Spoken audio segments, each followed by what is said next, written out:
Just a reminder, Doctor, you're still under oath. Yes. Thank you. Mr. Nelson.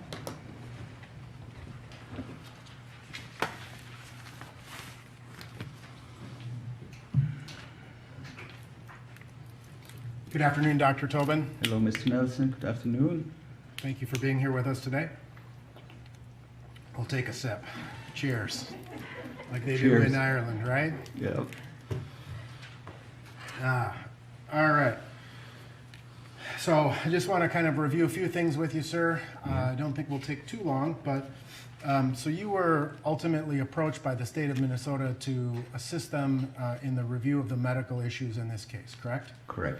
And you have volunteered to do this work at no cost, correct? Correct. And that's, you're not normally involved in criminal cases of this nature, correct? Correct. And this is the first time you've ever been involved in a criminal case, correct? Correct. And it was that reason that you decided not to charge a fee, correct? Correct. Now, when you are in other cases, what type of fee do you normally charge? I charge per hour, so it's. What's your hourly rate? And my hourly rate is $500 an hour for review material. Okay. But you agreed to waive your hourly rate for this time, correct? You felt it was an important case, right? Yes. All right. Now, in preparation for your testimony today, you met with the state numerous times, correct? Correct. You have had the opportunity to review all of the medical information that was obtained in this case, correct? Yes. That would include Mr. Floyd's previous medical history, correct? Correct. The autopsy and attending toxicology reports that were prepared in this case, Yes. as well as some investigative materials, police reports, things of that nature, correct? Correct. And just correct me if I'm wrong, but you're not a pathologist, correct? Correct. I am not a pathologist. Your specialty is in pulmonology, critical care, things of that nature. Correct. And then you also have an interest and an impressive resume relevant to applied physiology as well. Correct. And you've been honored quite extensively for your work in that regard, right? Correct. You're not a Minneapolis police officer.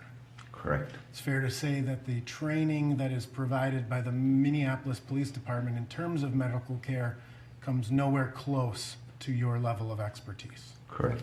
You understand that Minneapolis police officers are not even EMTs. Correct. They have a basic life-saving certificate dealing with gunshots, chest seals, tourniquets, and CPR, right? Yes. Right. So you've also had the opportunity to review a lot of the body camera footage, correct? Yes. You've done, I think you testified that you've watched these videos hundreds of times.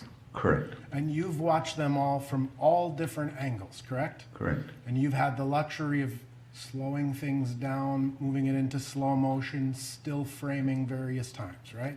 Correct. And so your analysis of this case comes after hundreds, if not thousands, of hours of time spent looking at this information. I don't know the total amount of time that I've spent, but it's substantial. Right. So then you ultimately, based on the review of all of that, you prepared a report, correct? Correct. And you provided that to the state of Minnesota in late January of this year, right? January 27th, yeah. Right. And after that, you've had numerous meetings with the prosecution team in this case? By phone or by Zoom, yeah. Right. Including January 30th of this year? I don't know the dates, but I mean, that sounds correct. Right. So if I were to tell you the dates were January 30th, March 3rd, March 9th, March 17th, March 21st, April 6th, and April 7th, you would not have any reason to dispute me. I'd have no reason to dispute. And you understand that notes are made of those meetings and provided to the defense in this case, correct? I understood that. Yep. And then you've also been able to spend a substantial period of time preparing the exhibits that the jury was able to see earlier today, right? Correct. And those were all prepared by you or someone within your team, right? They're prepared by me, yeah. And you provided those to the prosecution in advance of today's testimony? Correct. And you understand those were provided to me last night? I have no idea when. But, Okay. Yep. All right. So you've had a lot of time to prepare both yourself as well as the prosecution team in connection with this case. Fair to say? Correct. Now, you talked quite a bit about physics in your direct testimony. Agreed? Yes. And you would agree that physics or the application of physical forces is a constantly changing set of circumstances.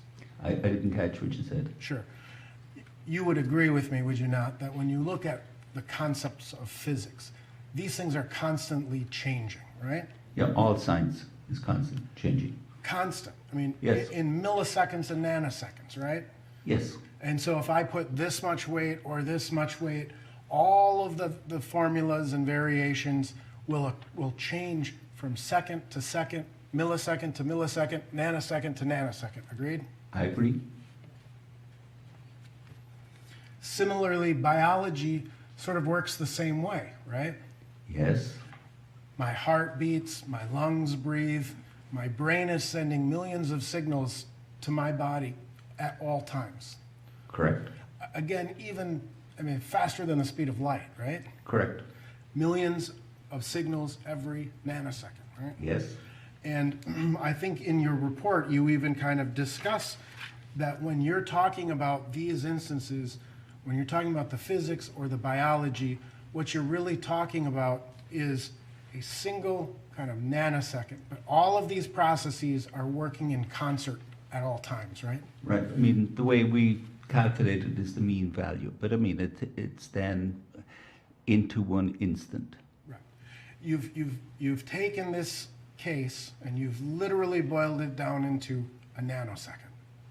Oh, I wouldn't say that, no, because it's obviously in my report, as you see, it's sequentially, there's a whole chronology. I begin from the time the knee is placed on the neck, and then all the time until what's happening in Hennepin County ER. Right.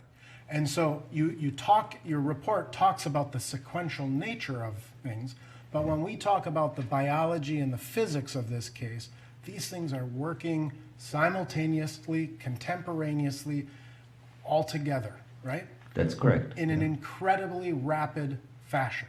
Yes.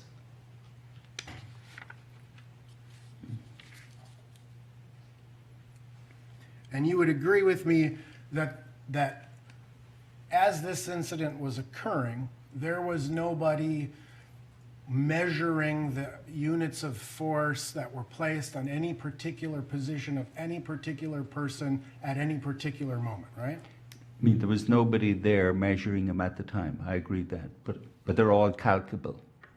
Understood. And that's when you calculate them, what you have to do is you have to boil it down into what you would call the mean or the average, right? Correct. And so whenever we look at the concept of an average, there are things that are happening moments before, moments after, right? Yes. And forces will increase or decrease relative to the nanosecond of time. Agreed? Correct. Yep. And ultimately, when we talk about kind of the biology of things, a pathologist tries to look at the intersection of all of the things that occur in a particular death investigation, correct? But I mean, they're not looking at anything to do physiology. Understood. But they're also looking at how other factors may contribute to the death of an individual, right? I mean, they're basically It's a yes or looking. no, sir. Sorry? It's a yes or no, sir, so I'm objecting. Well, yes, partly. They're looking at things beyond a nanosecond. Agreed? No, I mean, I think in terms of a pathologist, they're looking at a nanosecond. They're looking at the nanosecond of death. Right. But they're taking into consideration things simply that extend beyond physiology, right? I mean, they're looking primarily at pathology. Right. So what causes the heart to stop? What causes the lungs to cease to function, etc., right? I mean, they're making an inference based on a pathological time point. Right. Considering a multitude of biological factors that are involved in the death of a person, right? I mean, it's the same as any physician is looking at a multitude of factors.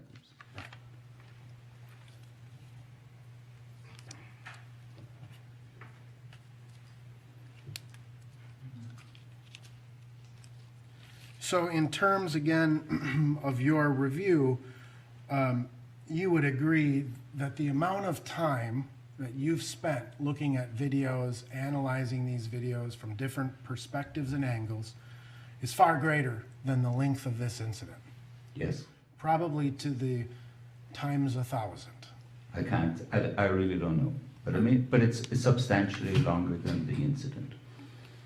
Right. And ultimately, you conclude that Mr. Floyd died as what we would call a hypoxic death. He died of a low level of oxygen. Right.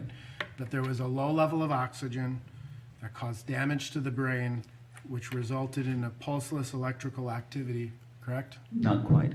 How did you phrase it? He had a low level of oxygen that caused damage to the brain. The brain didn't cause the pulseless electrical alternance. The low level of oxygen caused both. The low level of oxygen caused the damage to the brain. The low level of oxygen separately caused the pulseless electrical alternance. So it's an example of how multiple processes are occurring simultaneously. Well, not really. It's just one process. It's a low level of oxygen that's doing both.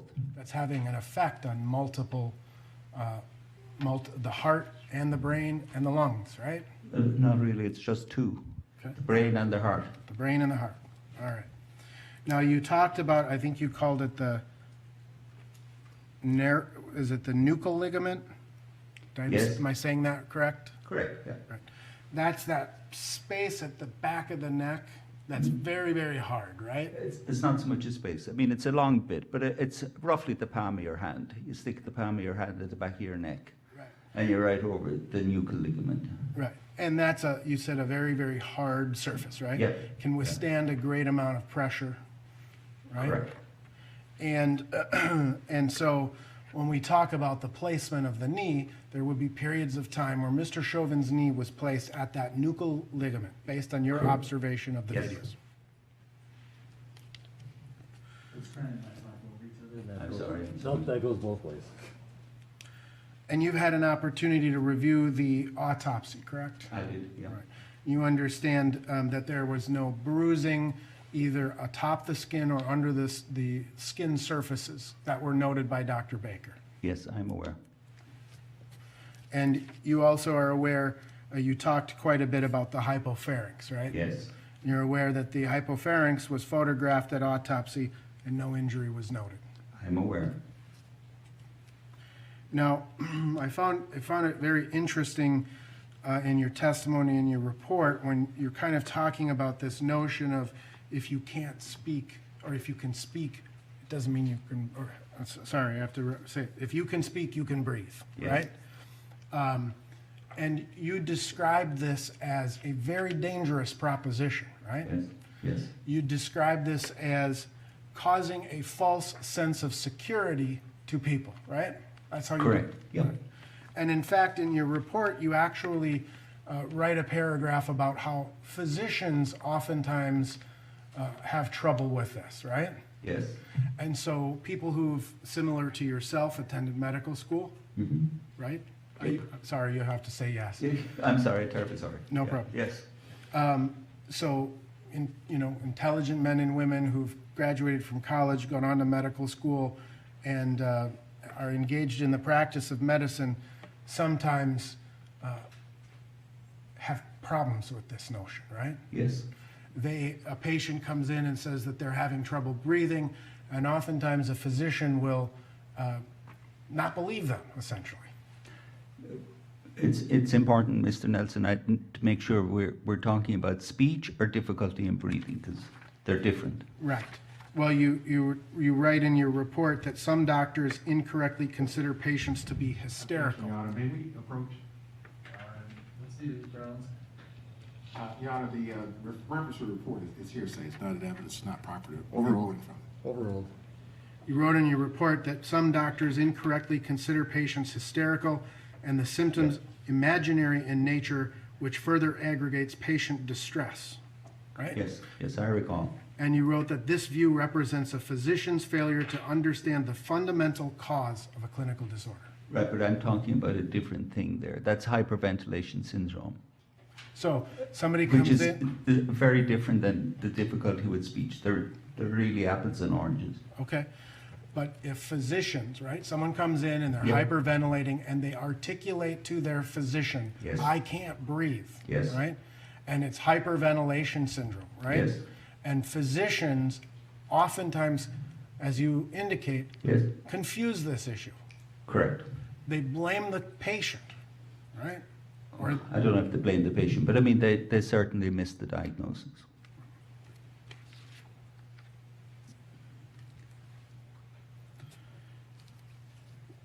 and it's a kind of when we're talking about speaking and breathing simultaneously, Yes. which is a different consideration.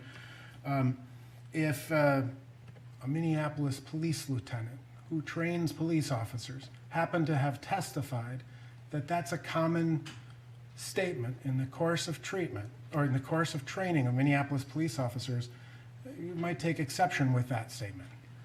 I didn't follow your question. I'm sorry. It's very hard to hear through that plexiglass. And I'm losing my voice, I think.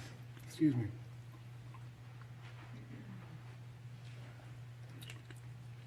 If a Minneapolis police officer, I'll Yeah. try to talk closer to the mic.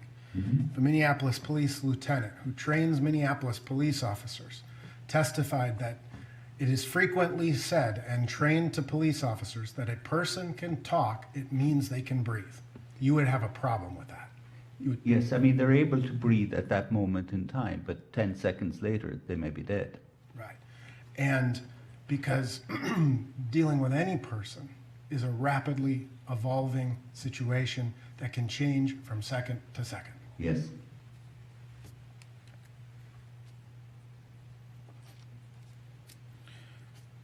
Now, in terms of the calculations that you've made, you would agree that your calculations are generally theoretical, correct? No, they're not theoretical. I mean, they're based on direct measurements. They're based on extensive research. But you're making certain assumptions in the application of that science, are you not? Very few assumptions. You're assuming the weight of Mr. Chauvin. Right, I'm aware. So, I mean, obviously, I'm aware that there's two different weights that are given. Right.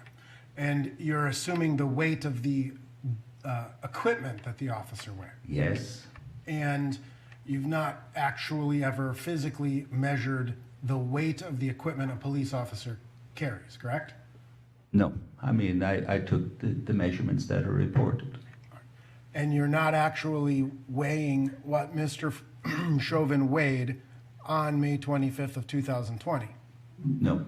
And in your measurements, you appear to be, at least from my understanding, which is going to be limited, but from my understanding, is that your measurements assumed an equal weight distribution between the right and the left legs.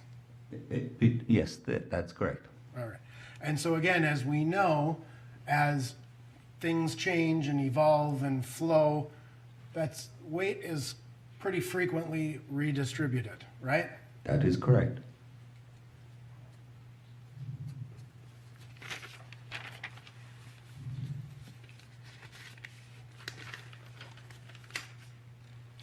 And again, in terms of the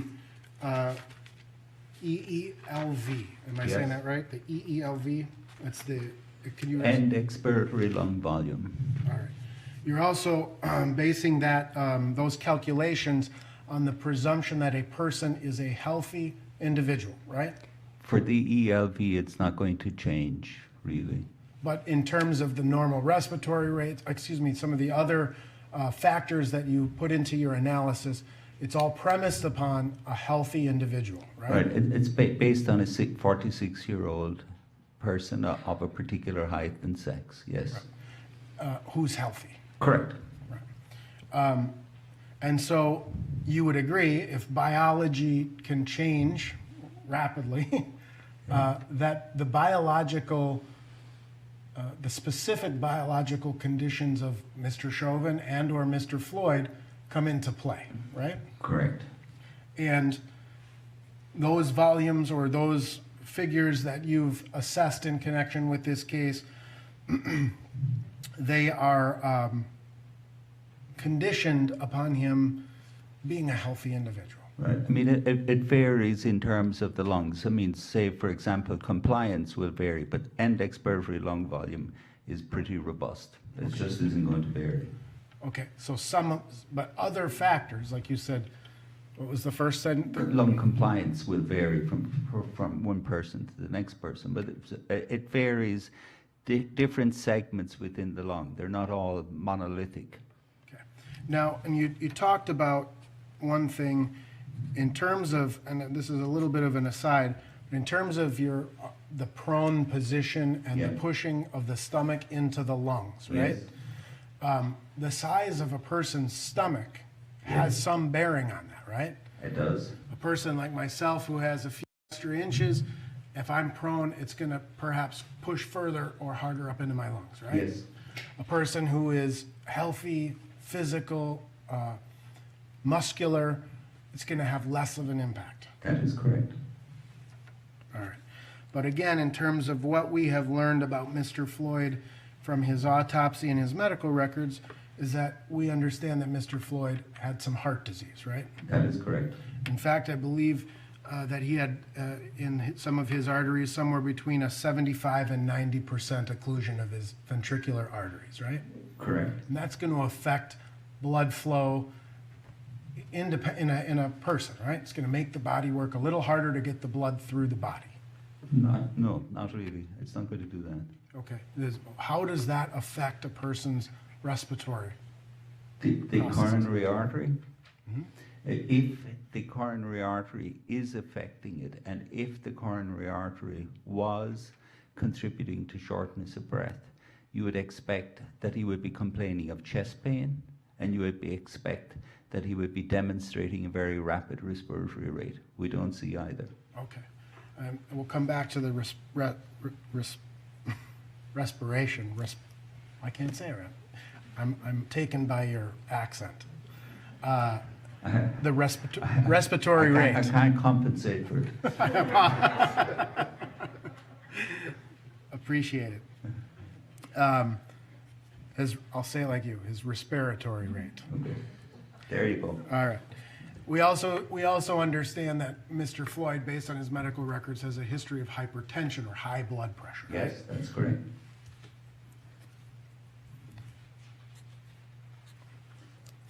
Now, in terms of, we also understand that Mr. Floyd had previously been diagnosed with COVID-19, right? Correct.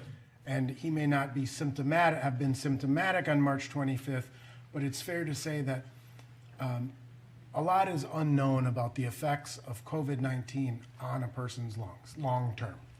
I mean, not as much as it would appear to be the case. I mean, because obviously it's a viral illness. We have a huge amount of information about the long-term effects of viral illnesses. And those can affect the elasticity of the lungs, right? Not the elasticity. It would be, if it's having any effect, it would be within the sensory receptors within the tracheobronchial tree. So it really wouldn't have anything to do with the elasticity. Okay. Now, but we also learned quite a bit about the toxicology as well. Oh, excuse me. On the COVID-19, you testified that treatment of people with COVID-19 includes leaving them in the prone position, right? Correct. And so those people who would be treated for COVID-19 in the prone position, based on your calculations, you would have a 24% decrease in the EELV. Right. I mean, this is people with COVID where they're during the time that they have COVID. Right. But that's what you'd expect, that same decrease in the EELV. No, it's going to be very different. In somebody who has, say, pneumonia, what's going to happen in the prone position will be very variable from one person to another as a result of the pneumonia. It's different than normal lungs. Okay. So in essence, every person is different. Oh, for certain.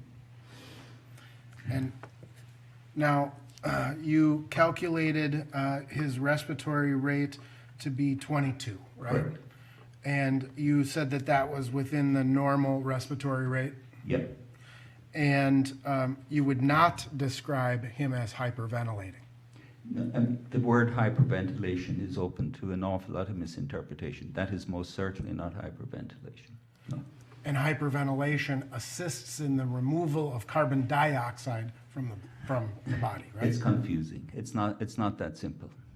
In its simplest terms. But in the simplest terms, yes, it does assist. It gets rid of carbon dioxide. All right. But Now- it can be frequently misleading. Okay. Now, in terms of the toxicology of Mr. Floyd, we did learn that there were some controlled substances in his system, right? Yes, We know that there was, for example, nicotine, right? Yes. Mr. Floyd was a smoker, correct. and smoking changes the lung function, agreed? In some people. Now, we also learned more, and I'm not suggesting that all people who smoke have lung problems, right? Less than 10% do. 90% don't have any. Doctor, can I use back up a little bit from the microphone? I'm sorry. No problem. So you focused in your direct examination quite a bit in terms of fentanyl and the fentanyl's effect on the respiration rate. Yes, And you would agree generally that fentanyl is a respiratory depressant. it can be. It's used in operating rooms, right? Yes, yep, And it's also used in the management of chronic pain, right? that is correct. And medically speaking, those are really the only two reasons that fentanyl would be prescribed. Yes, probably. But you understand that fentanyl has become far more prolific in street drugs, right? Yes, I'm aware. And you would agree generally that there is a significant difference between fentanyl that's manufactured according to the United States, their whatever rules apply, right? The pharmaceutical companies make it much differently than the street dealers do, right?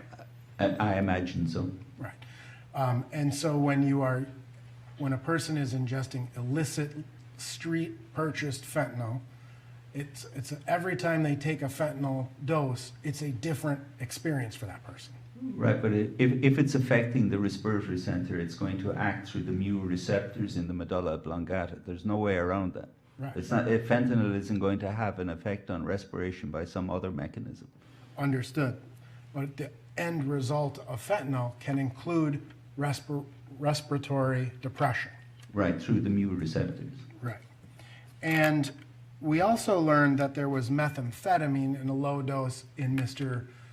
Floyd's system, right? Correct. And the fentanyl and the methamphetamine, they can kind of counteract each other, right? Well, I mean, they're up and downers, but in terms of the respiratory centers, there's not going to be. So the methamphetamine would not, the methamphetamine is going to increase the heart rate, right? That's a different thing than the respiratory centers. Yeah. Understood, but methamphetamine will increase a person's heart rate, right? Yes. That's one of the side effects. Yes. And there are a few there are a few conditions where a physician can lawfully prescribe methamphetamine, right? Yes. But it's exceedingly rare that it's actually done. I can't say, but it's definitely a prescribable agent. Kind of, it used to be used commonly for appetite suppressant. And I think ADHD, is that? Yes. Right? Yes. Okay. So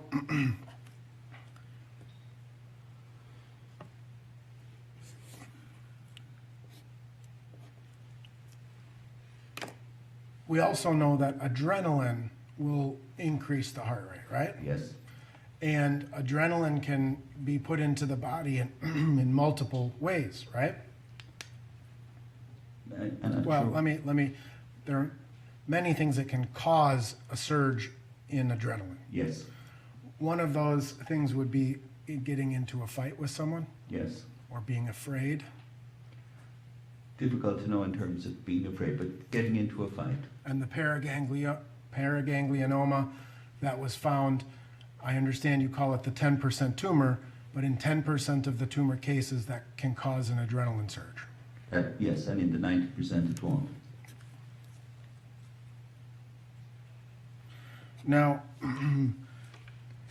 in terms of the use of fentanyl in the hospital setting, surgical setting, have you become familiar with what's called wooden chest syndrome? Yes, I have.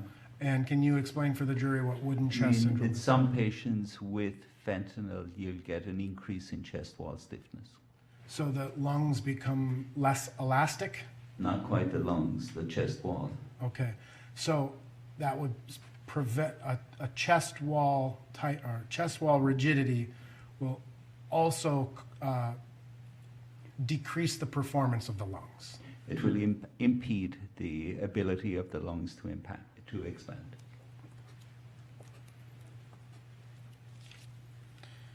Now, in your report, you wrote that you would expect the peak respiratory depression to occur from fentanyl within 5 minutes of ingestion. Right. And have you come to learn that tablets were found or controlled substances were found in the back seat of Squad 320? I mean, I've heard reports to that effect. I don't know what the status of it is. All right. So you've not been provided with any additional information since the time you've prepared your report?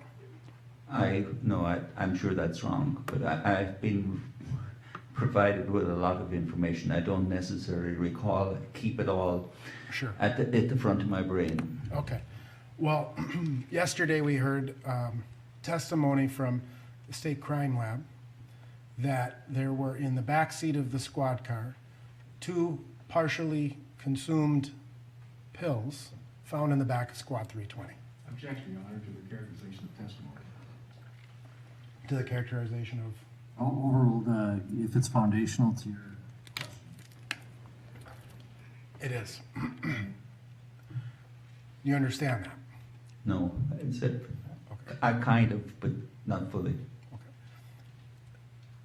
Yesterday, a chemist from the state crime lab Okay. testified in this case.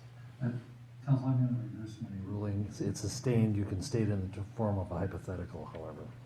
I'm sorry, Your Honor. I can't hear you. The sidebar.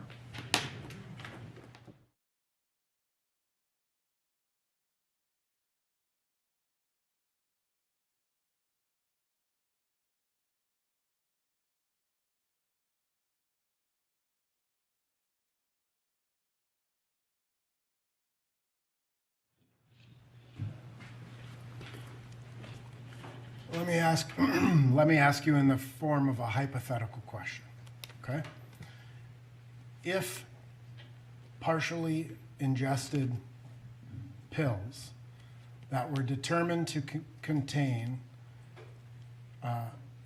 both fentanyl and methamphetamine were found partially ingested in the back seat of the squad car, and that those pills had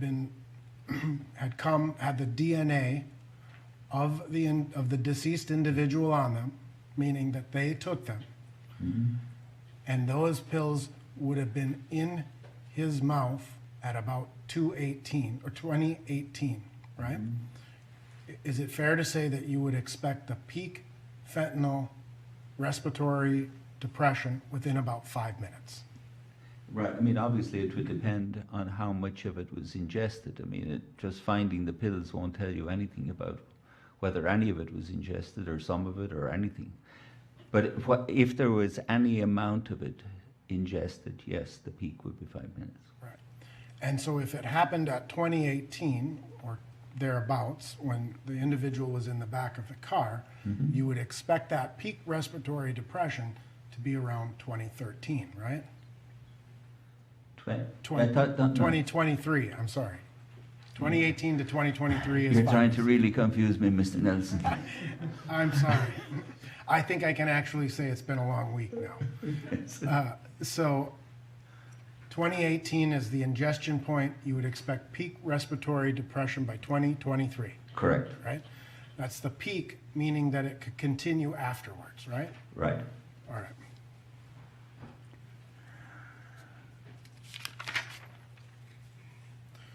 You also described in your direct testimony what you have interpreted to be an anoxic seizure, right? Yes. At 2024.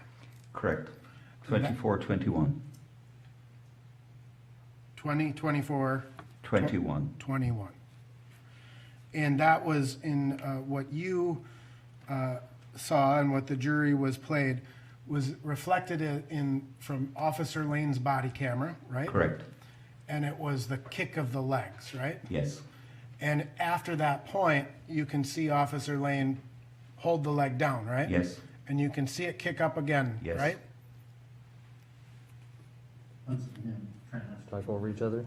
Sorry. A tendency to go fast. That's what you recognize based on your 46 years of being a pulmonologist and an intensivist and your experience, right? Right. I mean, obviously there was additional information from the hand, but I mean, the leg was the key. Right. And would be reasonable for a police officer to interpret that same behavior as resistance. Objection, Your Honor. The foundation of witness to talk about what's reasonable for a police officer. Sustained. Now, you testified that the last breath of Mr. Floyd was at 20:25:16, right? Correct. Prior to that point, to all people who were there and monitoring him, he would have appeared to have been breathing, right? It's just hard for me to hear. Sorry. Prior to that point, Yeah? it would be reasonable that he would appear to be breathing, right? Yes. And in fact, you showed us a segment where you were able to count his respiratory rates, Yes. right? And then you said that at 20:35 and 06 seconds is when the first air was pumped back into him. Correct. All right. And you understand that paramedics arrived at 20:27 and 45 seconds? Yes. And so the time between when the paramedics arrived and Mr. Floyd got his first air was roughly 8 minutes, almost 9 minutes. Yes. Yeah. And according to timelines, the drive to the hospital is about 5 minutes. I'm sorry, I didn't catch that. Were you aware that the drive to the hospital is about 5 minutes? I wasn't aware, but I have no reason to dispute it. And so between 20:27 and 45 seconds when the EMTs first arrived and the time they got him to have an air in his lungs, that was a crucial 9 minutes. Yes. Your Honor, I have nothing further. Mr. Blackwell.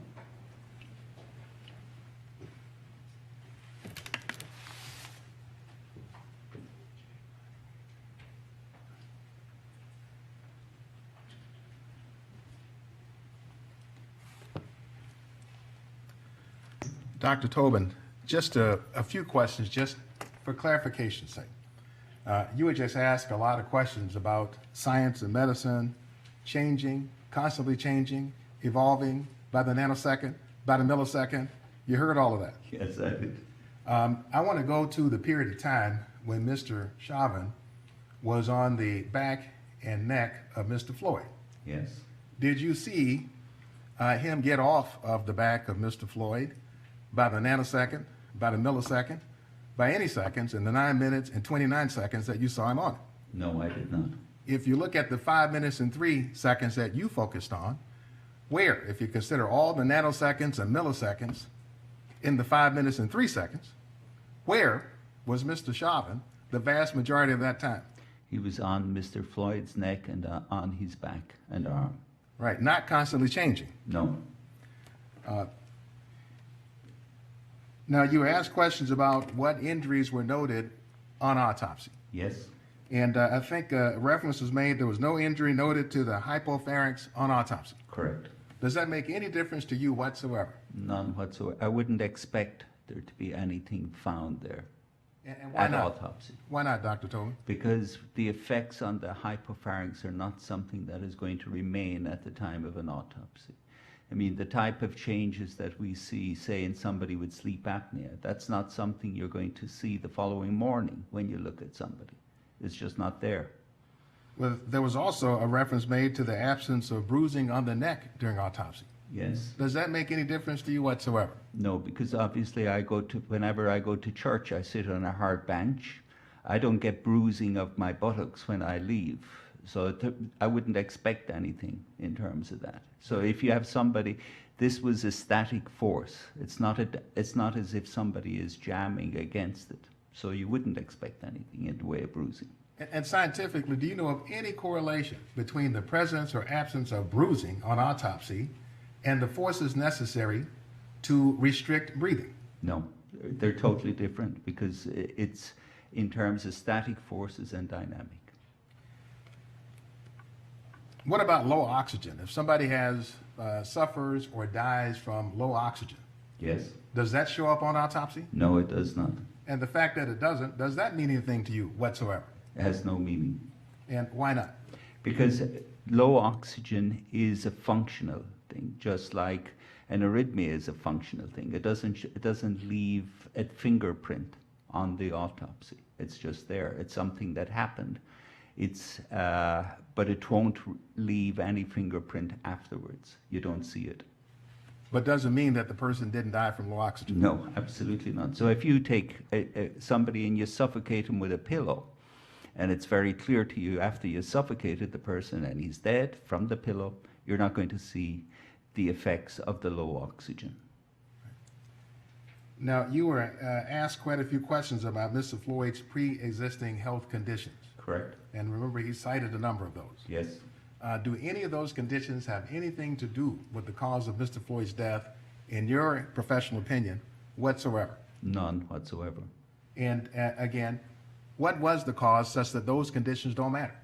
The cause of death is a low level of oxygen that caused the brain damage and caused the heart to stop. You were also asked questions about substances in Mr. Floyd's system. I think you were asked questions about nicotine. Remember that? Yes. He didn't die from nicotine, did he? No. You were asked questions about fentanyl and meth. Yes.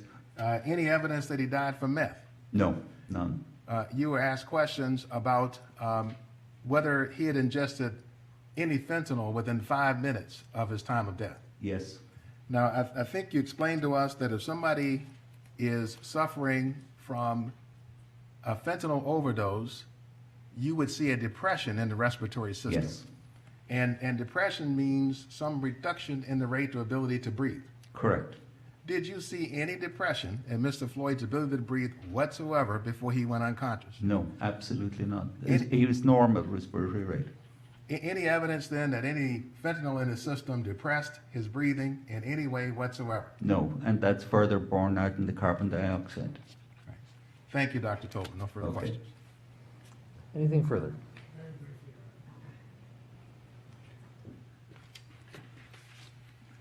Two very quick questions. In terms of the carbon dioxide level, you testified that it was at a 96? Yep. So, I'm sorry, I didn't catch. You testified that the carbon dioxide was at a 96, I think it was 89. 89. It was also measured at 102. Do you? Well, that's the venous one, but not the arterial is the one you need to look at. And in terms of the ingestion of, or just generally speaking, fentanyl can also cause death as a result of low oxygen to the brain, right? But it would have to be low through respiratory depression.